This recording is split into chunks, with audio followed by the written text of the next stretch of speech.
Okay, so we come back together today to do our group practice and first to have a talk on the Dhamma. So we'll continue today with the Discourse on Blessings.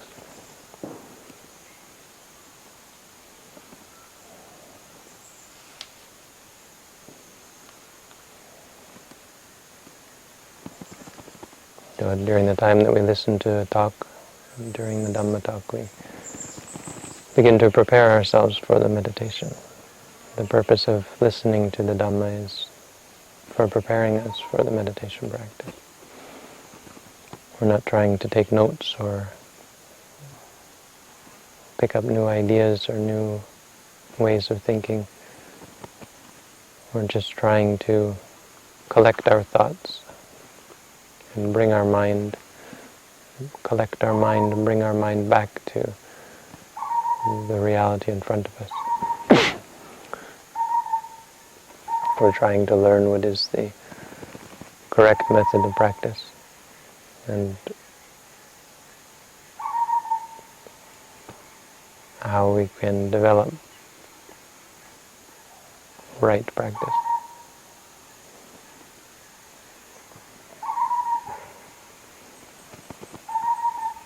So this is really the meaning of the word blessing. A blessing has to be, what we want is real, a real blessing. We want these things to bless us. It's not intellectual where you add them up and when you know them, then you know the blessings, or then you've learned the teaching on the blessings.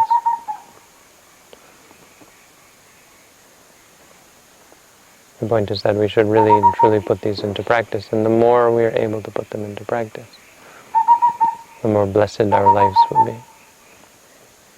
The less suffering there will be in our lives.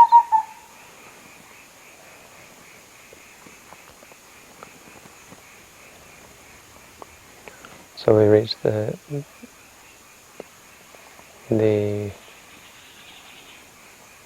6th stanza, I believe. It goes, Arati virati papa, majjapana jasanyamo, appamado jadhammesu eta Mangala Sutta. So here we're starting to get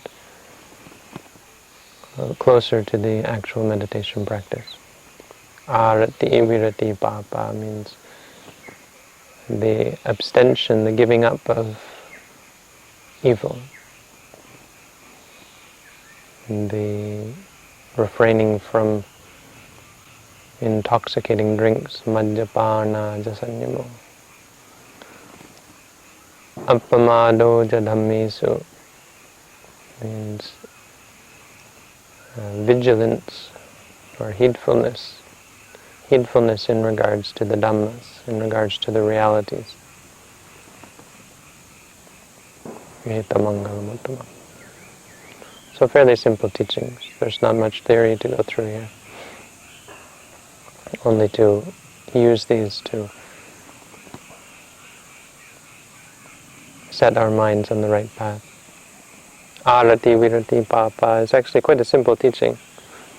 It's something that on the face of it doesn't need much explanation. But it's something that can can be explained in some great detail. Arati virati, to give up and to abstain. Arati means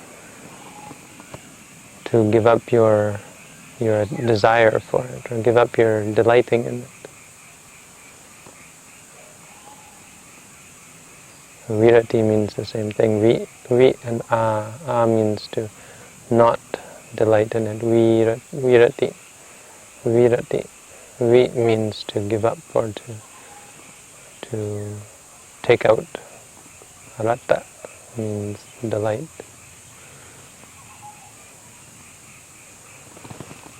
So what this really means is to give up our addiction or our attachment or any desire to do evil deeds or to do evil, papa. Evil in the Buddha's teaching, it's important to understand this. it's important to understand in some detail what we mean by the word evil, and how we can even say that there is such a thing as evil. And there's a great amount of debate about whether evil even exists. In a philosophical sense, it's very difficult to come to any substantial or any real conclusion or any agreement about this, whether what is evil and whether there is evil and so on. Because just simply logically it's hard to come to any proof that this is evil or that is evil.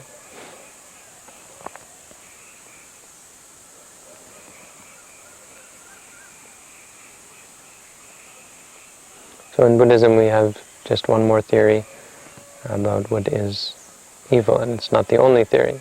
Some people will say think something is evil because it goes against the wishes of a creator God, or something is evil because it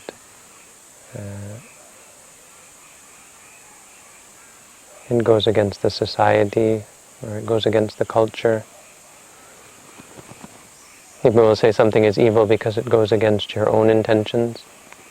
So if a person, in this case, if a person wants to do evil deeds, wants to do things, perform deeds that hurt others, if they refrain from them, then that would be evil. But in general, it means if a person likes the color red, then to force them to have the color blue, this is evil, because going against a person's wishes, or so on. There are many theories about what is the meaning of evil. Buddhism just has one more theory. The difference is that this theory actually has some benefit to it. It actually has some purpose to it. The meaning of evil in Buddhism is something that brings suffering. And so by that definition, whatever the more suffering something brings, the more evil it is. And so evil in Buddhism has three layers, three levels. There's suffering according to the Vinaya, and suffering according to the Sutta, and suffering according to evil according to the Vinaya, evil according to the Sutta, and evil according to the Abhidhamma, which is based on suffering according to the Vinaya, suffering according to Suttas, and suffering according to the Abhidhamma. According to the Vinaya, the evil that we're supposed to give up is evil deeds. And this is the simplest way to understand the concept of evil. It's the basic understanding that we gain when we begin to learn and to practice the Buddha's teaching. As we learned about yesterday, this was where this Anupubika Setiputta, this man who practiced in order, the first evil deeds that he began to refrain, the evil things he began to refrain from, was the breaking of the five precepts. So killing, stealing, lying, cheating, lying, and taking drugs and alcohol. He refrained from this. That was his first step. So according to the Vinaya, the deeds that lead us to suffering. And this is the simplest way to understand what we mean by evil. It's evil according to Vinaya. So we refrain from killing, we refrain from stealing, we refrain from these basic immoral acts. But moreover, in the Vinaya, if you really learn about the Vinaya and you learn about morality in detail, it actually means the preventing of the mind from giving rise to the intentions to act. So true morality is the explicit decision to avoid or to refrain. So this is what is meant by arati virati. The decision to refrain from an evil deed. And this takes meditation practice. This is really the beginning of the meditation practice, because as I'll explain in terms of the Sutta and the Abhidhamma, even just moving your foot without wisdom, without mindfulness, becomes a moment of delusion, where we cling to the foot as me and mine, we cling to the movement as my movement, and we cling to the mind that creates the movement as my mind, my intention. If we're not aware of these things, if we're not guarding the mind, as we learned about, then even just an evil deed can be any small act, small movement of the body. Even simply watching the stomach rise and fall can become an evil deed. Why? Because it can lead to suffering. Once you have clinging and you identify with the object, once you identify with your body, for example, then when the body undergoes change or breaking up and the body dies, you'll feel great suffering. You're creating the habit of clinging and the habit of ignorance and delusion. If you cling to the feelings, then when feelings change, you'll be upset. When suffering arises, you'll be upset. And when you feel pain, you're not mindful pain. You're not clearly aware this is pain, then there will arise liking and disliking. There will arise identification as me and mine and so on.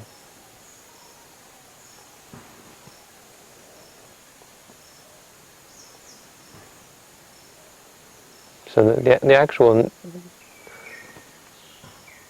actual truth of morality is the beginning of the meditation practice, the technique of the meditation practice, the using of this tool to keep yourself from acting, even walking, in a way that's going to create suffering, in a way that's going to create attachment. In terms of the thoughts, clinging to the thoughts and following the thoughts and enjoying the thoughts, or being afraid or upset by your thoughts. We refrain from that. We stop ourselves from giving rise to these defilements. Otherwise, even moving your foot, even walking back and forth can be an evil deed. Even sitting in meditation can give rise to evil.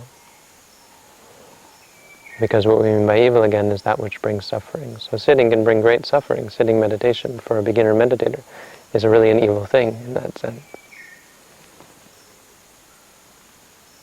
And then the question is, well, then is a beginner meditator actually doing a bad thing? And what it means is that at moment to moment they're doing a bad thing.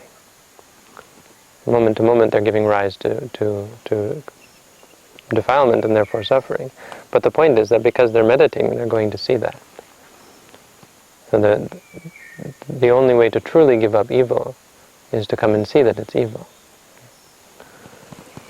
So when we talk about keeping the 5 precepts, many people keep the 5 precepts simply because they're Buddhist or because their teacher says to, or so on.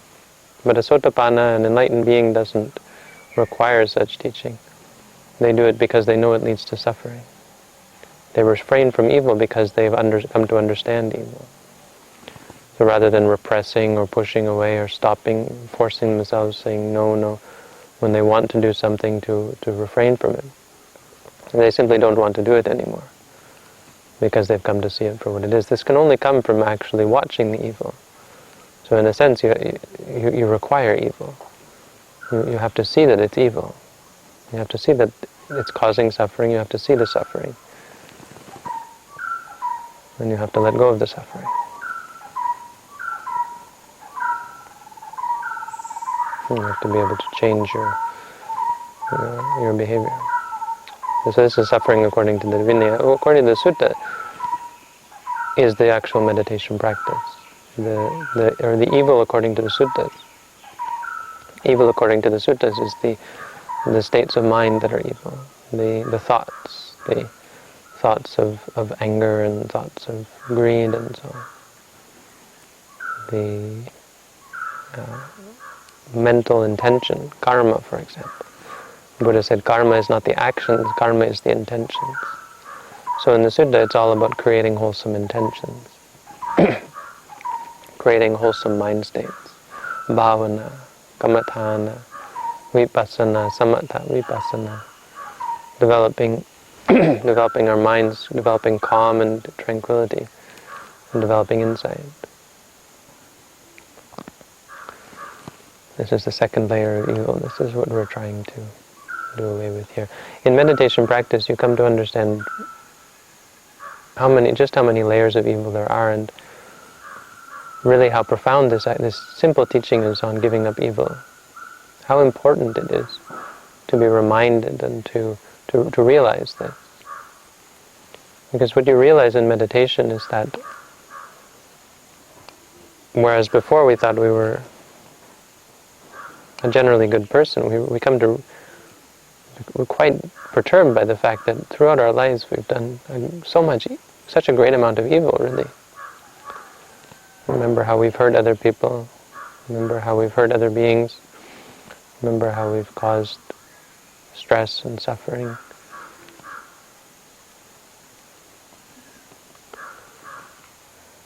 We begin to add up and realize the trouble that we've gotten ourselves in. Because before we thought that an ordinary person was really on the right track, a person who has a good job and is competitive in their field, and someone who is assertive, someone who has self-esteem, someone who is confident, and so on. Someone who has likes and dislikes and is a socially sophisticated person, or so on. So we measure success and we measure happiness, we measure goodness in a very arbitrary way, or in a very partial sort of way. When we come to meditate, we lose sight of that, and we begin to see what it was that we were missing through all this. That actually the most important, the salient feature of our life was the good and the evil that we've done. The anger that we've given rise to. The competition that we used to think was a good thing. The victory when we beat others. So you come to see how horrible it is, actually. How much suffering we cause to others by asserting ourselves, asserting our ego and our will over them. We come to realize even as Buddhist meditators, we can give rise to these things. We come to take stock and to bring our sensitivity to another level. So even though we may not have killed or stolen or cheated or lied or so on, we realize how much corruption there is in our mind, and how much corruption we've cultivated in our minds. How much greed, how much anger, how much delusion. We have to see the thoughts that we've had, the intentions that we've had, our whole intention in life. We see how it was wrong. We see how our views were just meaningless or unsubstantiated. They have no basis in reality. They're just views. And we see how they've gotten us into trouble. Views that I deserve this, I deserve that, I don't deserve this, I don't deserve that. Self-righteousness and so on. Conceit.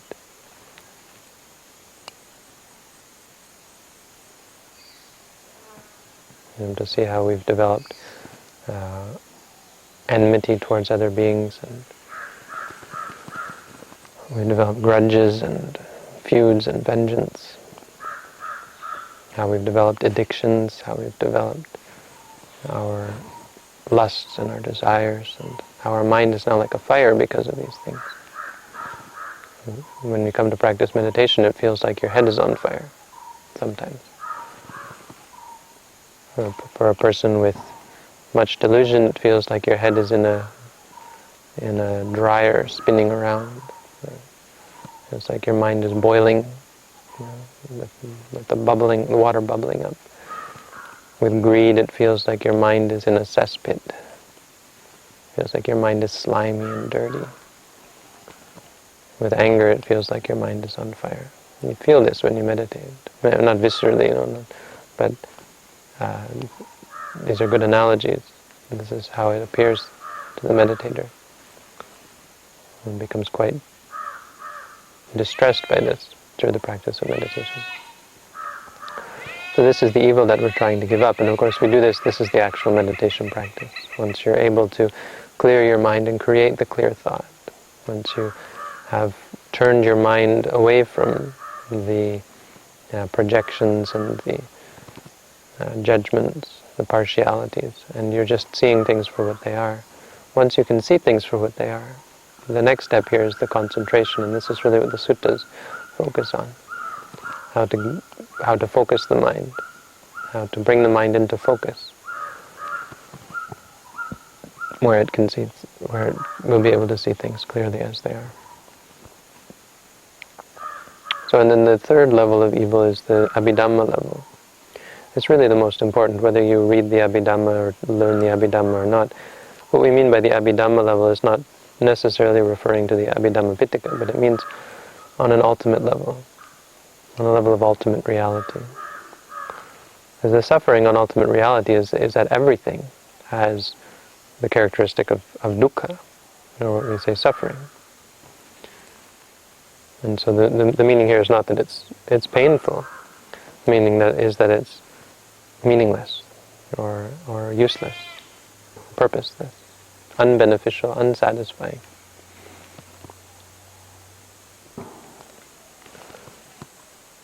And so in fact the truth of suffering is not that anything has to be thrown away or has to be given up. It has to be moved away from. As that things have to be let go of, let be. People always think of letting go as not having it arise again. So not having suffering arise, that's the aim. And technically speaking, it is the aim, of course, because the aim is for them to cease. But the practice is simply seeing things as they are. And so the truth of suffering is not these things are bad, that they're useless, that they are what they are. Because we have this strange question that, well, how can it be that if an arahant is free from suffering, that they still have to live their lives and have to grow old, sick, and die? They're not really free from suffering after all. But even an arahant who's alive is free from suffering, and is free from it, even though they have to experience these things that are dukkha, because they're not clinging to these things. It's not the experience of these things that is stressful or painful. It's that these things are unable to bring any benefit. Anything in our life, unable to bring benefit.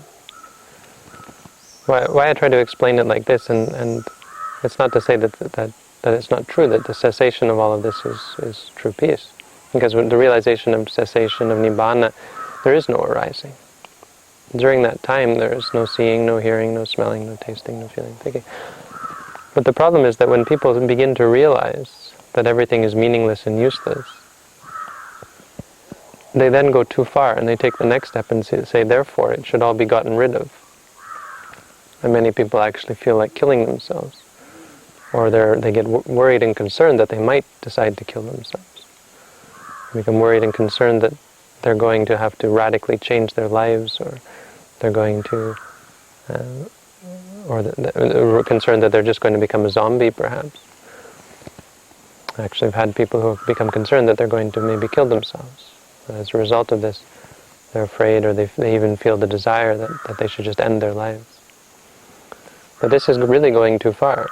The wisdom comes from seeing that things are meaningless, but that's not the impetus to kill oneself. The impetus to kill oneself is anger, it's aversion.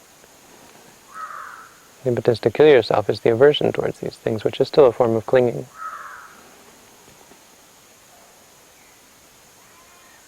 The point is to come to experience reality without giving rise to liking, disliking, greed, anger, and delusion. This is what it means, the ultimate level. The ultimate level, things are not good or bad.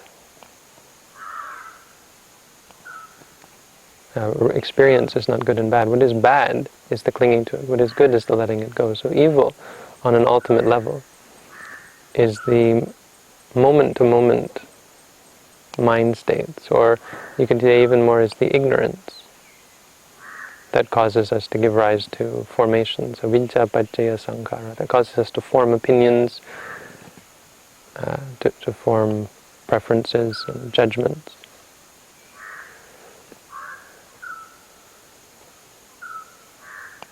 To see things as more than they actually are.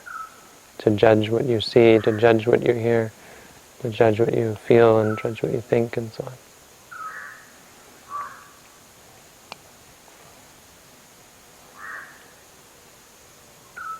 Evil is this, the evil in the ultimate sense is this diversification, or making more of things than they actually are. So when you hear something, instead of just knowing that you're hearing, as the Buddha said, sutte suttamatang bhavisati. Let it be just hearing. Ditte dittamatang bhavisati. When seeing, let it just be seeing. When you go beyond this, this gives rise to suffering. This gives rise to clinging. It gives rise to stress. It gives rise to distraction. So in our meditation practice, whether it be walking meditation or sitting meditation, the purpose is only to know what's going on. You don't have to feel some special experience or so on. You're not going to learn anything new, or you're not going to experience anything new. You're only going to be able to experience the old with perfect clarity. That's the point. The point is not to experience something new. The point is to experience the old with a perfect experience, with a clear experience. So when you lift the foot, it's the same lifting that's always gone on. And you will do it again and again and again. It's not going to get different. But what is different is your quality of knowing it. You'll become better and better at just knowing this is the lifting sensation. This is the moving sensation. This is the placing sensation.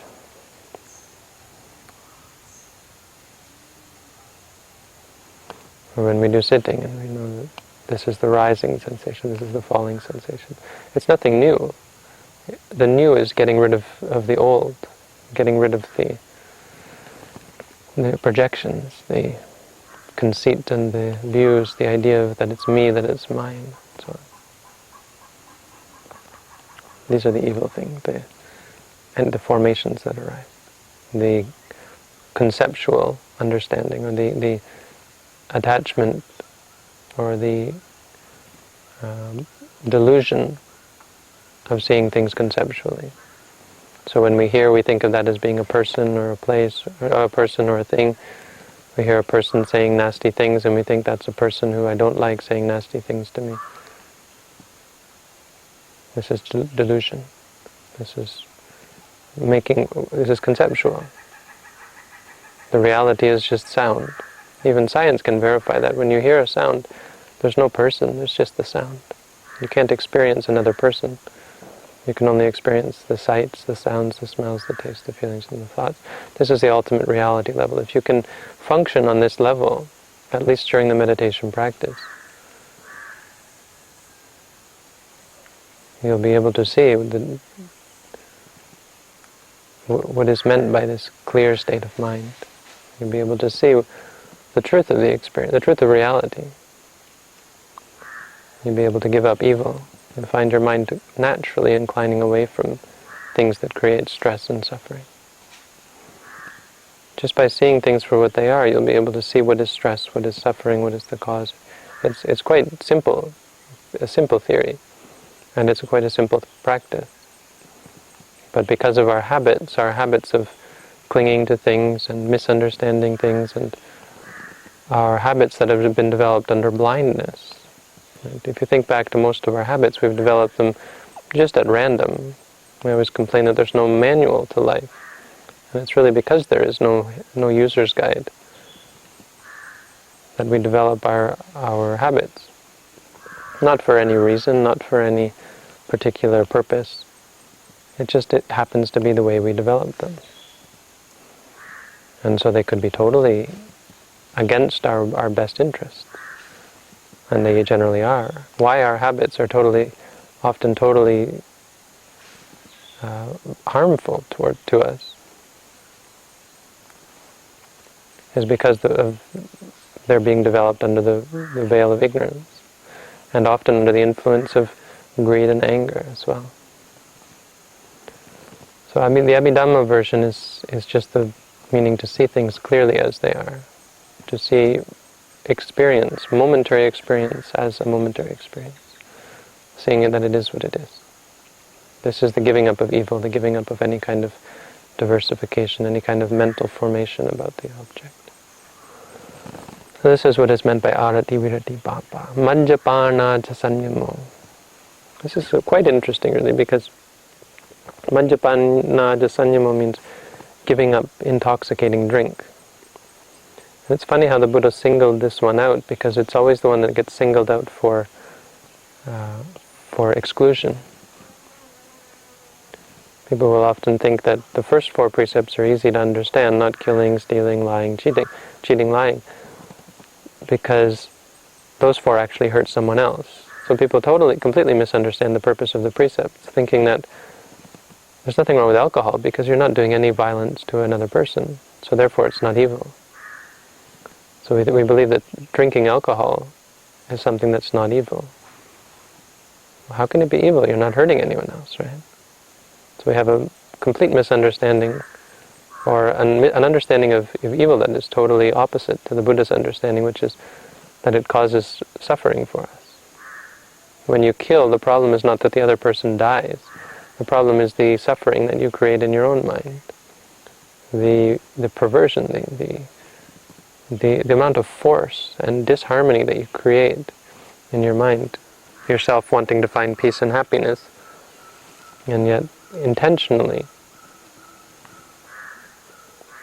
giving rise to suffering. This has a profound impact on your life. It's actually much more fearsome than the death. The person who dies is actually, in some sense, far better off, because their mind is not necessarily sullied by that. It's not a nice thing to have to die, not knowing where you're going next, especially to have been murdered. But it's a far worse thing to actually be the murderer and have to carry that around for the rest of your lives. It's something that people who have never killed before have a hard time understanding. People who have done hunting or killed even small animals and then come to practice meditation can understand this. And people who have studied criminals, for example, can understand the profound impact. There was an interesting, I think I've talked about this before, but there's one of the classics of literature that many people know about is this book called Crime and Punishment by Dostoevsky. I don't know what the Russian title is, but in English they call it Crime and Punishment. It's an incredible book to read, even though it's fiction. It's very easy to empathize with this if you've ever killed before. Because the crime is murder, and the punishment that this man goes through is not at all the punishment of being put in jail. It's the punishment of his own mind, and seeing how liable he is to that. He has some kind of theory that he can be above it. That people like Napoleon, for example, he uses the example of Napoleon, are above evil because they're above the state. They become conquerors, and they create the rules, and because they create the rules, they're above evil. And that carries through for most of the book. He still thinks that. He thinks the problem is not that I did something evil. The problem is that I'm not Napoleon. I'm not above the rules. I'm not strong enough to make the rules. So for most of the book, he thinks that it's just because he wasn't strong enough that he now has to suffer horribly. Until very near the end of the book, you get this profound realization that he has. That he really did something. He really killed a person. He did something horrible. Which totally destroys this theory that you can somehow be beyond the consequences of evil deeds. And he has a breakdown, and he actually, at that point, can begin to recover. This kind of thing, if someone studies criminals or works with criminals, you can see how clearly they suffer. After a person kills, When a person kills another person, the profound impact it has on their minds that even will shock the person who did the killing. Because they would have thought beforehand it's not such a big deal, You play video games, you shoot each other all the time, right? Play video games with your friends, shoot each other. It's a common thing. Try doing it in real life. No, don't, of course, no. By all means, don't. By all means, don't. I shouldn't even say such things. Not because it means suffering for others, but because it means a horror for you. This is something to understand well before you might give rise to such an act. So this is how we should understand suffering, or how we should understand evil, as that which destroys the mind, that which harms the mind. And killing, for example, is a very horrible way of destroying the mind. So when we come to alcohol, it's actually quite easy to see why the Buddha singled this out.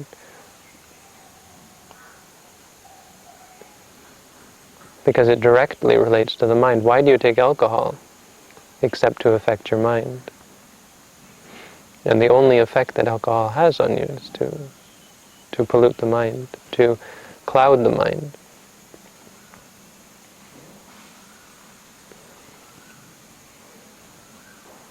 People who have practiced meditation and then go back and try to drink alcohol are shocked by how profoundly a single drink can affect their minds.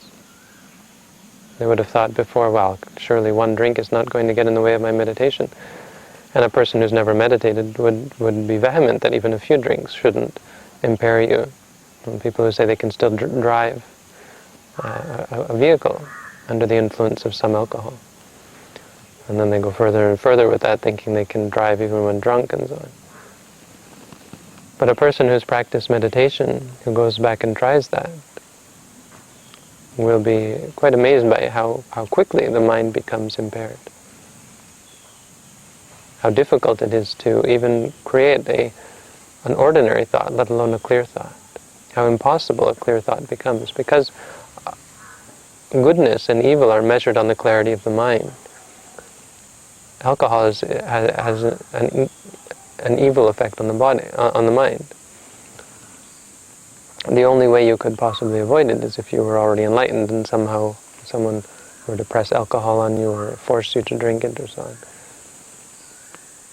But even then, the arahant, the enlightened being who would be under the influence of some drug, would still not be able to create a clear thought. They simply wouldn't be able to create an evil thought because there's no ability for the evil to arise. There's no root. It's like the roots have been dug out. It's like you pour water in the soil over the tree, but the roots have been cut off. Or you cut down a palm tree and then you start pouring water over it. But as long as there is still some evil inside, the water is going to have the growing effect on the tree. As long as there is still some evil inside of us, alcohol is a perfect cultivator for those evil states. It creates the habit of evil, of clouding, of delusion. It's really for the purpose of deluding, because we don't want to see clearly. The reason why we take alcohol is generally because we have something that we don't want to be able to see clearly.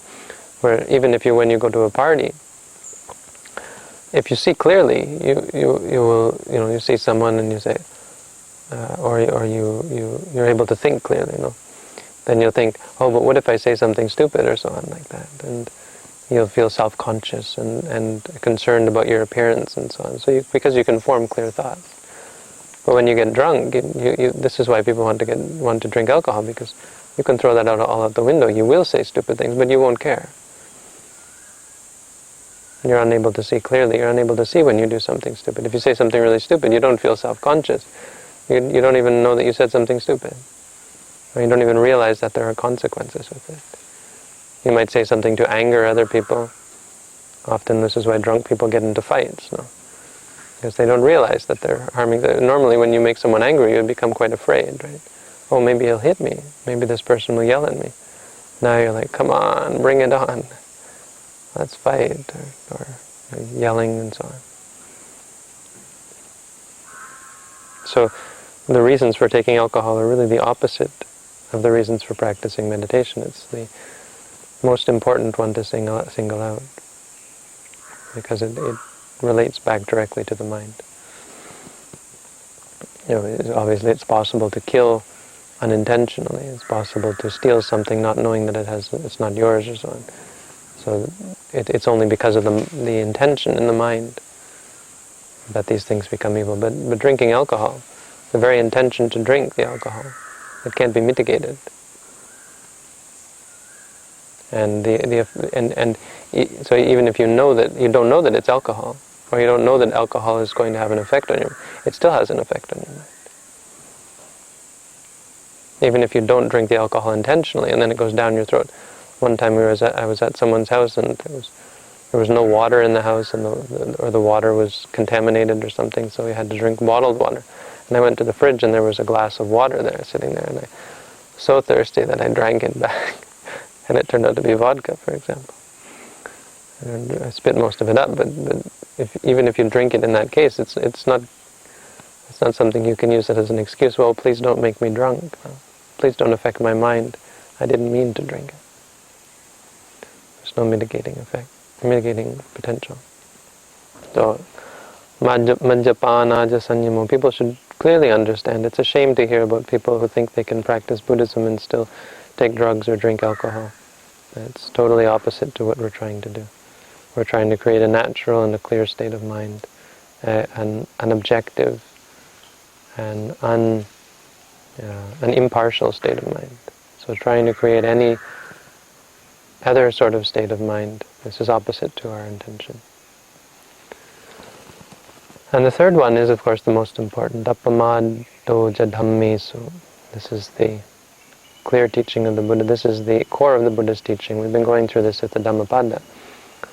Pamada means vigilance or heedfulness. It means having mindfulness all the time. The Buddha said, what does it mean to be heedful? What do we mean when we say to be careful? This means being mindful at every moment.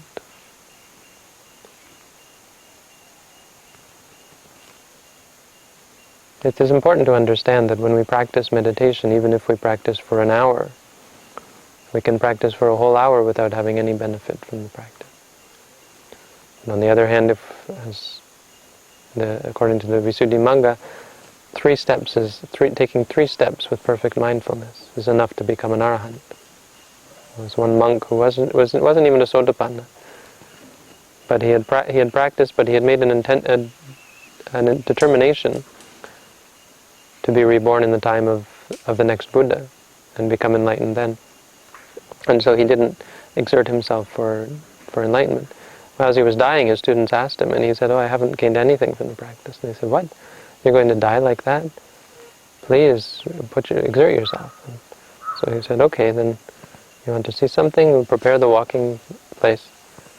And in front of them all, he did this walking meditation, stepping right, stepping, 3 steps, and he became an arahant.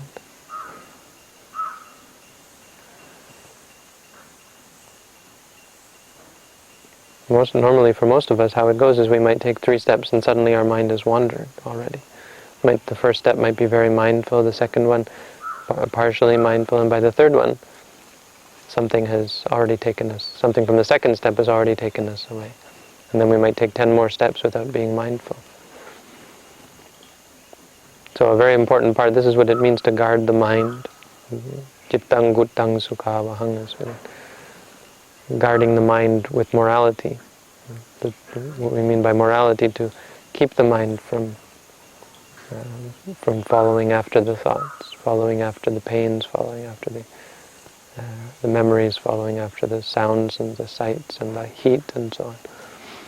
And from following after these things. Reminding ourselves that this is just heat, this is just sound, this is just pain and so on. Keeping up with them, keeping the mind in this corral that we've built up. As I said yesterday about building up this corral, this fence that lets the mind wander, but only within these things. So as soon as the mind gets out of that, it's impossible to catch again. You have to wait for it to come back by itself, and then you know again, now I was wandering. And you've wasted all that time. Appamado Yuttadhammesu, in regards to the Dhammas. Now this is a plural. Dhammesu is in regards to not just the Dhamma. It doesn't mean in regards to the teaching of the Buddha. It means Dhammesu is the realities.